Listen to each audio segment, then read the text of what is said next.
Good day, fellow investors. As you probably know, I have been going through all the stocks listed in Austria, and the stock I want to discuss today is OMV. Don't know how it's pronounced correctly, but OMV, the integrated oil producer distributor, is a stock that I want to discuss for those hardcore fans that are interested in learning about investing. Because I have 5 key investing points, OMV is not a stock I would buy, actually a stock I would not buy, and that's exactly what I want to discuss with those who are interested in such ideas, because that's how investing is. Investing is a process of elimination, and in this article, in this video, you can also read the article on my blog, of course. In this video, I want to discuss the process why I eliminated OMV for consideration.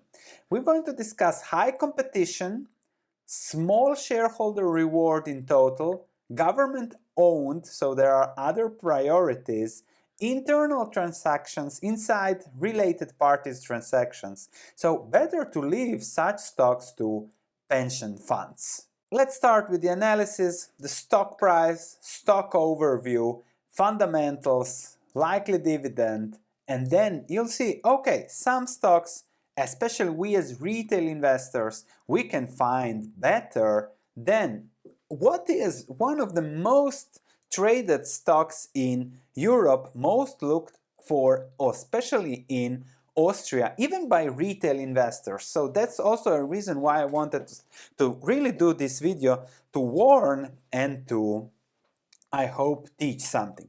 If we look at the stock price over the last decade and more, actually, from peak to peak, OMV didn't do anything for shareholders except for the dividend. Those that bought here hoping for a high dividend will need, what, 15 years of dividends to cover for the decline from November 2019 till now. Those that bought here a little bit better, but still, if I look at long-term returns, those aren't great. Yes, the dividend yield now is 6%, the price-earnings ratio is 13, so relatively low, and they have just proposed a new dividend of 1.75 euro, which is, okay, interesting, but is it enough? That's something that we really have to discuss here. First, let me start with the shareholder structure.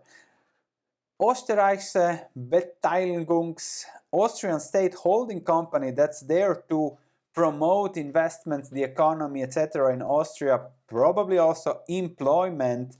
Then another owner, Mubadala Petroleum, that's also owning Borealis and OMV, and then they sell their stake in Borealis to OMV at a pretty high price. So these guys might not have the interest of small shareholders. And that's also something you have to always look at. Okay, is the interest of the owner aligned with my interest? And this is something I really want to discuss. And this is something that might not give you value immediately, but will give you immense value over the long term.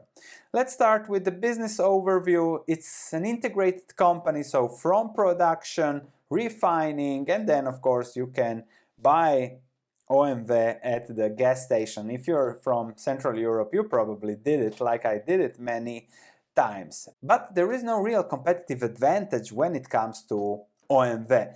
They don't have something special. They are price takers. Therefore, they depend on what the market gives them, and therefore also the margins, the growth, the investments are all with limited upside. And also one reason why the stock didn't go anywhere over the last decade. When you ask them why to invest, they are focusing on growth, prospective pipelines, top European refiner, position in Abu Dhabi.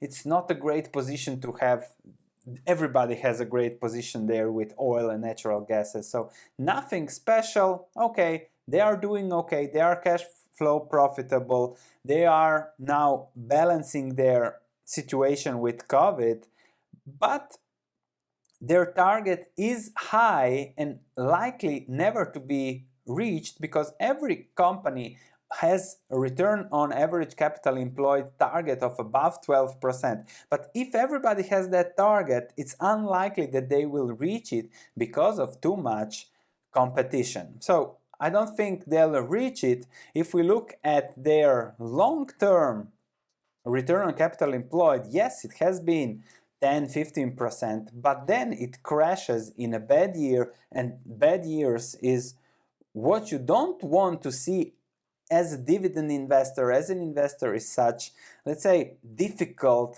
high capital intensive businesses.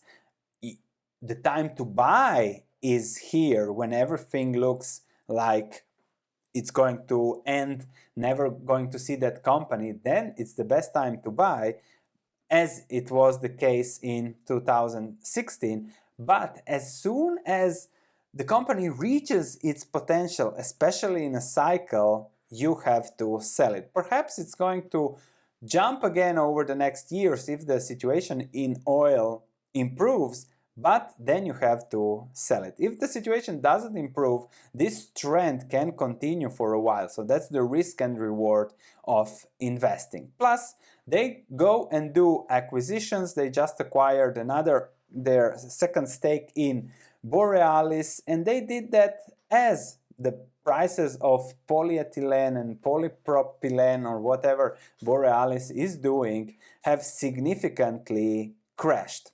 So they paid 4.68 billion for a 39% stake. Borealis that made 0.9 billion euro net profit in 2019 based on great growth over the past decade. So they paid, what is this, I think about 12 times earnings on top earnings in a decade.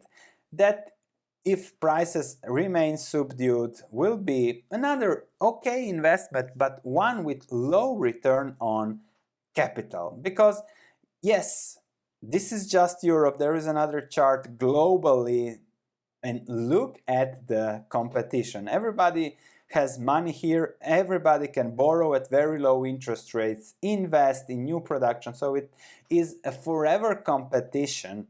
And that's the ugly part. Such businesses is not a business that, let's say, Buffett would say, let's buy it. You don't have a moat, it requires a lot of capital, and therefore it's not beautiful. And then also, if they make a mistake with acquisitions, then they sell that, total disposals, 3.1 billion euros, try to change something else, 6 billion of acquisitions, and all of those acquisitions are highly competitive, so the return on capital on investment is usually lower than expected.